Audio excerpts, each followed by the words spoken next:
Good morning, everybody. We know that famous story of Moses hitting the rock 2 times and taking credit for getting the people water. We talked about it last week. In fact, this was the event that caused Moses to miss out on the promised land. But before this event happened, the people of God had already lost. They had already lost their promised land. It had already been decided by God, long before this moment, that the original generation, the generation who was part of the Exodus out of Egypt, the people who saw that Red Sea parted and were there for the 10 plagues, it had already been decided that they would not be allowed to enter into their own promised land. They would be sentenced, if you will, to wander around. And then their children, the people who were born after they were freed from Egypt, those are the ones who would actually be allowed to enter. These were people who were born as they were wandering around. They were born under that pillar of cloud and pillar of fire. They were wandering in the wilderness with their parents, being dragged around for years and years. Those are the ones who would enter the promised land. My question is, do you know why the people lost the privilege of walking into the promised land? These people that God went through so much effort to get out of Egypt to go to the promised land, why is it that they did not get to go?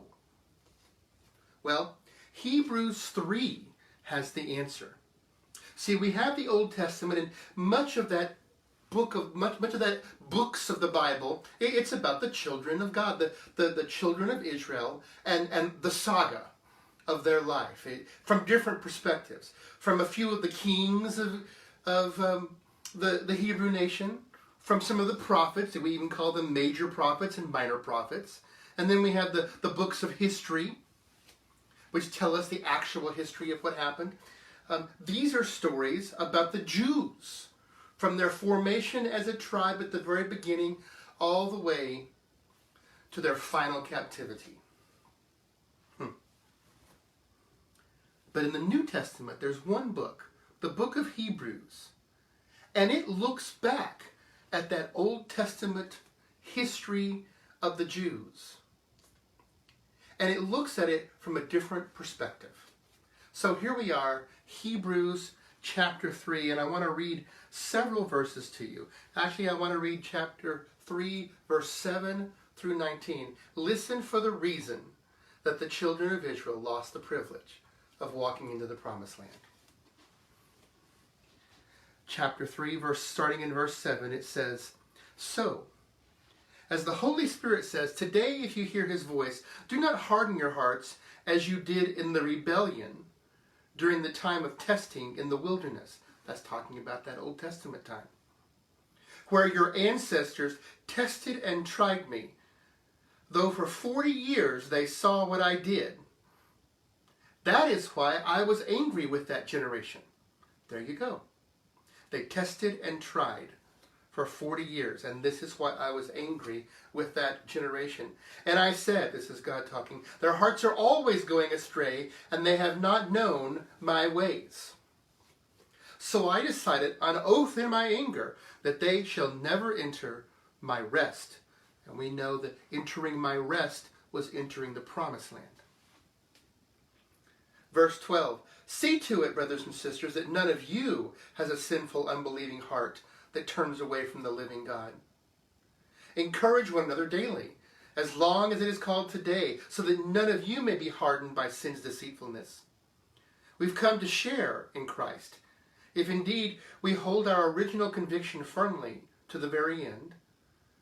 As has been said, today if you hear his voice, do not harden your hearts as you did in the rebellion." Who were those who heard and rebelled? Were they not the very ones that Moses led out of Egypt? And with whom was he angry for 40 years? Was it not with those who sinned whose bodies perished in the wilderness. See, they didn't make it. They had to die in the wilderness. And to whom did God swear that they would never enter his rest, if not to those who disobeyed?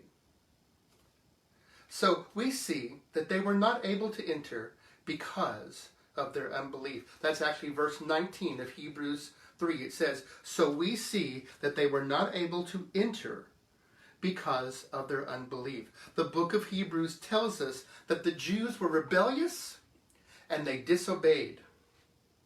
Says it over and over again.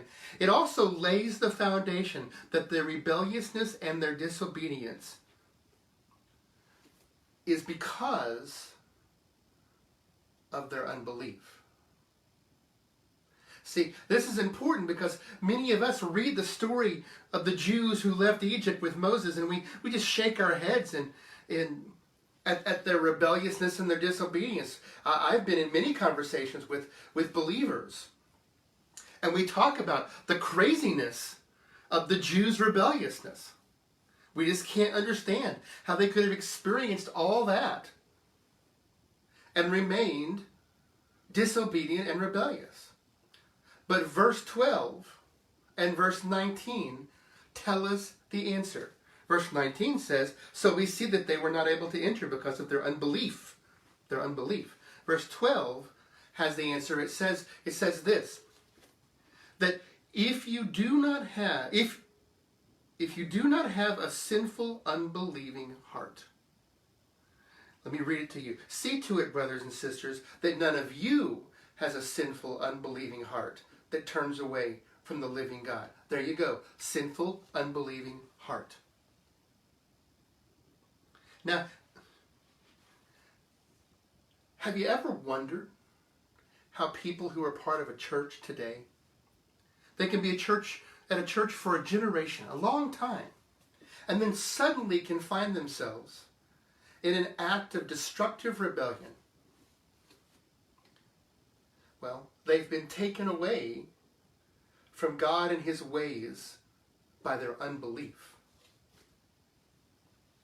We might not want to talk about such things, and we might not want to say it that way, but the book of Hebrews, which, though its short pages give us a New Testament perspective on the story of the Jews of the Old Testament, well, actually it doesn't give us a perspective, it gives us the perspective that we should have. It tells us that their rebelliousness and disobedience was because of an unbelief. They didn't actually believe, despite all that they saw. Now, as we look back at the story of the Jews, we can read a number of stories of mass rebellion, of the most extreme and ridiculous nature. I mean, these people found ways to rebel that most of us would never even think of. But when I try to read the entire story of the Exodus in a very short time frame, like a few days, read the whole story in a few days, from the beginning of the plagues all the way through going into the promised land. It would be a long read to read it quickly, but if you do that,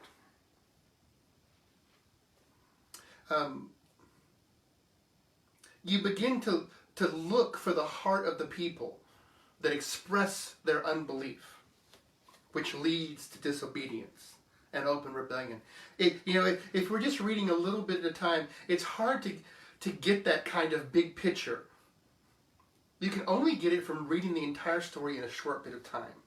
And when you do, the big sign of their unbelief, the big clue of their continuing heart attitude of unbelief becomes pretty clear. So what is the sign of unbelief that keeps showing itself up nearly every story in the whole saga of the Jews going from Egypt to the Promised Land? The one thing that keeps showing up in story after story is grumbling. In fact, we could almost declare that the theme of the book of Exodus is grumbling. It shows up in every story. The people are complaining. The people are griping. The people are unsatisfied. They have one thing, they want another thing. There's always something that they're unhappy about. And the Bible likes to call this behavior grumbling. We don't use that word that often today, but this grumbling is not the cause of something. It is the evidence of something already in place. The evidence of what? The evidence of unbelief. See, in that Hebrews passage we were just looking at, it tells us that there was a sin. It doesn't name the sin. But there was a sin that led to this unbelief and open rebellion and disobedience. The sin, as we look in the Old Testament passages, was grumbling. You might not like that connection, but it wasn't me that made it. It's the Old Testament passage that makes it clearly in story after story. The Bible calls them an unbelieving people. And in spite of what might seem to be overwhelming evidence about the power and reality of God, these people did not believe. And it makes it abundantly clear. So when you look at the stories contained in the dramatic Jewish saga, from captivity to the promised land, every page shows an unsatisfied, grumbling heart on the part of the people. And where you see grumbling, unbelief is present. And just wait, because it's coming. Because where unbelief is, disobedience and rebellion are not far off. It's on its way. Now, it's been a while since I've been to one, but I've been to a number of pastors and ministers' retreats and conferences in my life. Do you know what the ministers talk about when they get together? I mean, of course, we have our meetings and our services, our little breakout conferences on how to do this or that, but there's a lot of time, and pastors often don't get much chance to talk to each other. But when they do at these conferences, do you know what they talk about? They talk about people who complain and gripe and cause dissension in the church. They talk about the grumblers. If you were to just sit in the back of the big meeting room at one of these events and listen to the ministers talk, you might get the idea that churches are made up primarily of grumbling people. People who are never satisfied, never happy, never content, always complaining. And if indeed your church is full of grumbling, if it were full of grumbling, it is also full of unbelief, despite the religious actions of those people. And just you wait. It won't take long. It's coming soon. The disobedience and rebellion, it's coming. And so ministers have learned that one of the important skills that they must acquire to keep their jobs in their churches is to learn how to manage the grumbling. No wonder many churches are dying. No wonder most churches have little to no spiritual power. Can you imagine Moses thinking that way? Thinking, I've got to learn how to manage this grumbling. You notice when you read the stories, he never managed it. He was never okay with it. Can you imagine there Moses sitting in his tent? Man, I've got to figure out how to manage all this grumbling. I can't see that. Instead, I can see him picking up his staff and walking down the row of tents, swinging it, knocking down tents. That's what I think he might have done. So, the question is, are you a grumbler? Are you always finding something to complain about? Is your critical eye the most developed spiritual gift you have?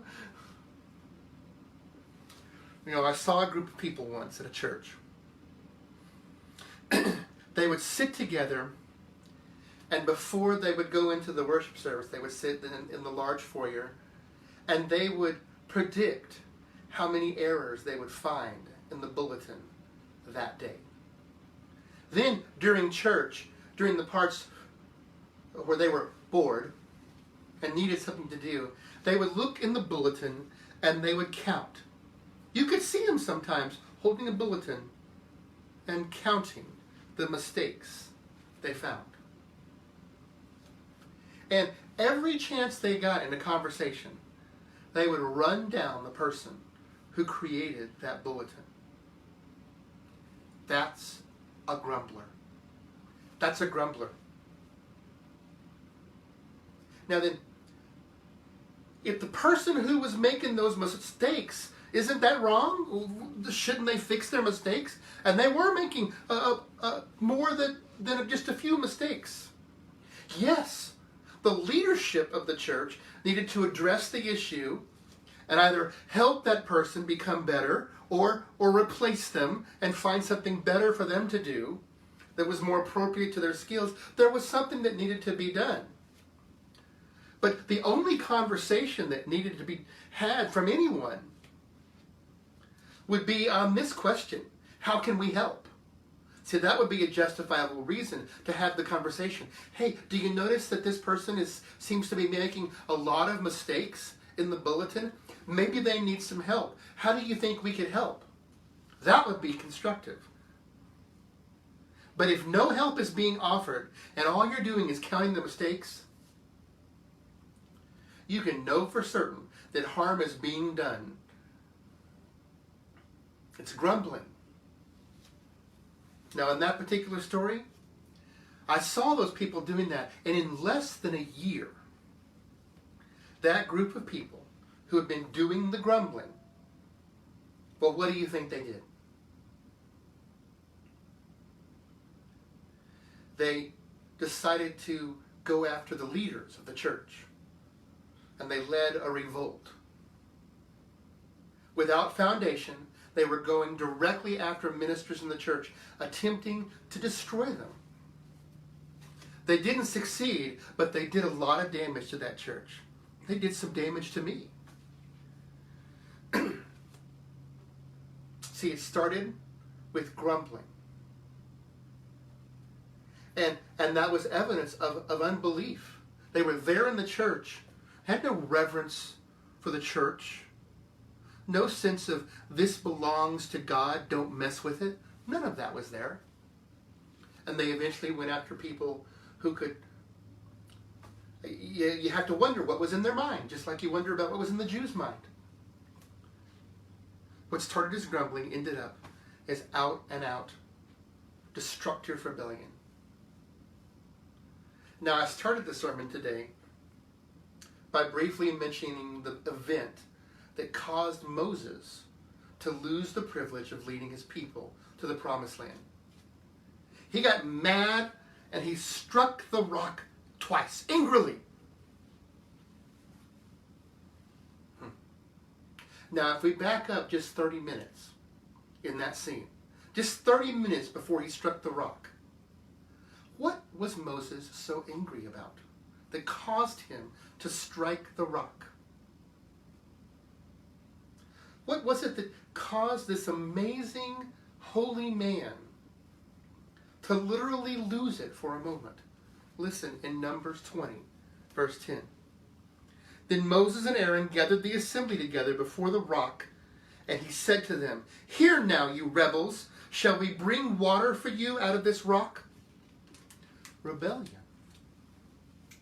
Well, what had been going on that led to the rebellion? If we look in the story before that, what do we see? What do you think it would be? You guessed it. Grumbling. Grumbling was what sent Moses over the edge. Now, Moses takes responsibility for his own actions. Don't mishear me on that. Moses takes responsibility for his own actions. But what was it that led to that? What was it that was pushing him and tempting him to his bad moment? the grumbling of people. Now, I would say, if you take a good look at yourself, and you have to admit that you, like the Jews, are a grumbler, then I feel I need to propose to you that, like the Jews, you might simply not believe. Grumbling is the symptom of unbelief. If you got the symptom, you might have the disease. You might not, but you might. The Bible tells us to examine ourselves and to see if we are in the faith. Well, this is one way that you can do that. You see, grumbling is more important than you thought. It's more serious than you thought. It's a symptom of something bad. It can cause you to wander in the wilderness for decades and never come close to experiencing the fulfillment of God's plans for your life. And your grumbling can have a bigger effect on others than you thought. You can just drive the spiritual leaders in your life over the edge. Don't ever let yourself become that person.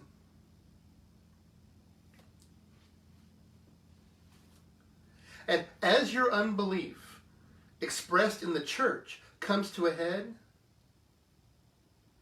it can, and maybe I should say, it will eventually lead to disobedience and rebellion. And it will be destructive to you and to the church. You won't just stay a grumbler forever. You will change. Now then, am I saying that grumbling means you're not a Christian? Well, I thought about that as I read these passages and heard the words. I thought about it. And my answer is, I'm not sure. Maybe it does mean that. Maybe it doesn't. The grumbler of the Exodus story didn't get to go to the promised land. Is that an implication of us not getting to go to heaven? Or is that an indication of not getting to fulfill the plans of God in our life here on earth? Read it and decide for yourself. When we read the Hebrews passage that I read to you earlier, that's a clue. Read these passages, Hebrews 3. As you read through the Exodus story, ask yourself, what is the modern equivalent of that? What is the warning for us today? Is it a warning about salvation, or is it a warning about the abundant life and the plans of God for us here on earth?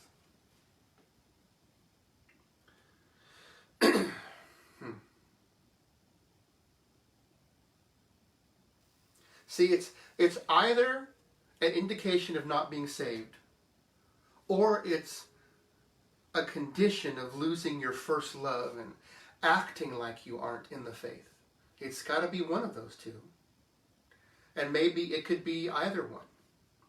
And I suppose the difference is huge to you, especially if you really have to say that you are a grumbler. But the effect upon everyone around you and your church will be the same regardless of what the grumbling means about your salvation. The effects will be destructive to others.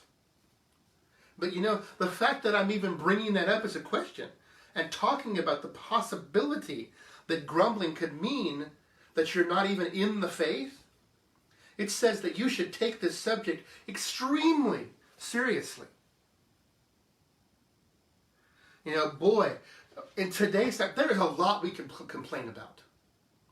Temptation is great to let ourselves begin to walk down a path that could lead us to becoming a grumbler. The temptation is all around us. Don't allow it. Don't give in to it. Instead, run in the other direction. Focus your attention on God and your trust on Him. Focus on the things that the book of Philippians tells us to focus on in Philippians 4. Some of you should read that chapter, Philippians 4, every day. It tells us the specifics of the attitudes and things we should focus on and dwell on. And they're all positive. If we did that every day, we wouldn't have a chance of becoming a grumbler. Tell you one last story and I'll close. There was a pastor at a church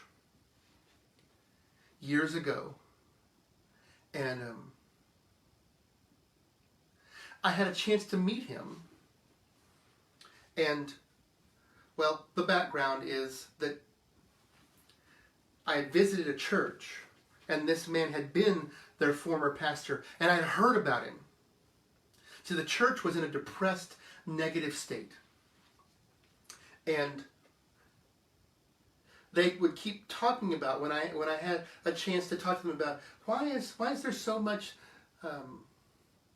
downness and depression here in this church? And they would point back to this one particular pastor back a few years earlier, and he had been their pastor for 18 months. And he had resigned. People liked him, but he had resigned after 18 months. And his resignation speech, and everyone in the church seemed to know this resignation speech. It was short and to the point. And it had to be one of the worst resignation speeches in the history of churches. He walked up in the pulpit, this pastor, and he said,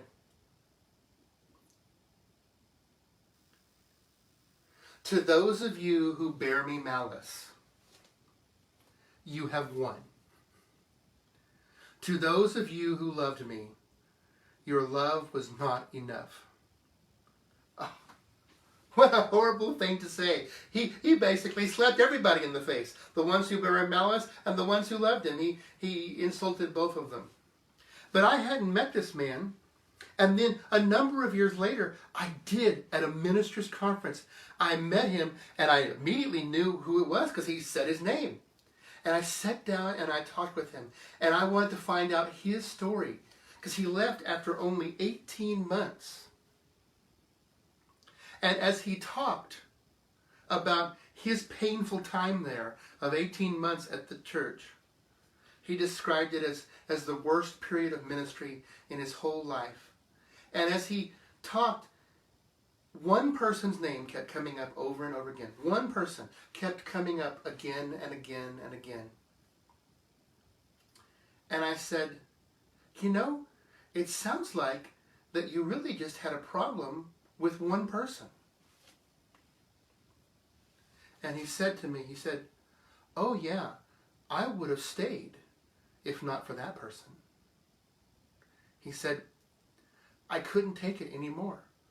They would come to my office every day and complain about something, chastise me for something, the newest insult of the day, and every day they would find me. And I got to where I couldn't stand to even show up at the church because I knew this person would show up too." This person left the church, this pastor left the church because of the grumbling of one person. And years later, the church was still suffering because of that. I don't want to be a grumbler. And I don't want you to be a grumbler. Now, next Sunday, we're going to have a face-to-face meeting. And I want you to know, I'm looking forward to it. Because I've got a church that is not full of grumblers. And I'm very thankful for that. But we don't want to ever become that, do we? No. We don't want to ever become that. So we all need to watch ourselves in this time when there's so much negative all around us that we don't soak it in and become grumblers, because the path that puts us down is a path of destruction for us, and it could even be for our church that we love so much. Would you pray with me? God, protect us and help us to never be a grumbling-filled church. And those who might be listening today who are part of other churches, God, I pray that should they have a grumbling spirit, that they would be convicted and repent of that and turn from that so that they don't become destructive in their own churches. God, may we be filled with the encouragement and excitement of your Spirit. May we attract people to us as Christians because of our encouraging words and our positiveness. Oh God, there's time to point out sin. There's time to fix mistakes. That is for sure. But God, don't let us tip it over to where that's all we do. Don't let us tip it over to where people begin to think of us as, well, that person is just a complainer. God, don't let us be that. Reveal to us our weaknesses in this area and help us, Lord, to not become that. In your name, amen.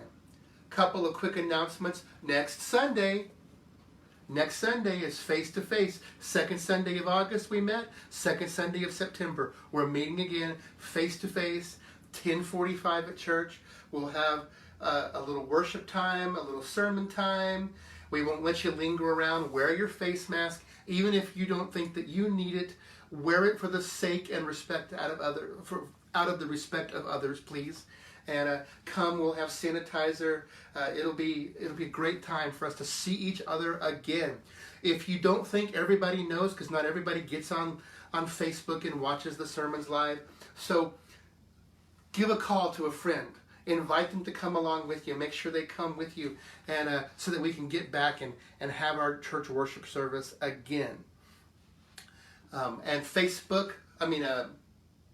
Zoom meeting on Wednesday, our church chat at 7 o'clock. Come and join us for that. We'd love to have you in just for a little time of chit-chatting. This is like the after-church conversations that you would have that we can't have these days, where you're just talking about whatever you want to talk about. So come and join us on Wednesday. New verse of the month for September is Proverbs 29, verse 25. Proverbs 29, verse 25. It says, the fear of man lays a snare. Ooh. But whoever trusts in the Lord is safe. It's showing us that there is an opposite there. That fear is the opposite of trust. So we can't live in fear and say that our trust is in the Lord. Because where the trust of the Lord is, we feel safety. But where fear is prevailing, it's laying a snare for us, a trap. Proverbs 29, verse 25, in the ESV version, says, the fear of man lays a snare, but whoever trusts in the Lord is safe. So I'd like you to review July's and August verse this month, so you keep it in your head. Psalms 34, verse 4. I sought the Lord, and he answered me, and he delivered me from all of my fear. And the August verse, Proverbs 12, verse 25. Anxiety in a man's heart weighs it down, but a good word makes it glad.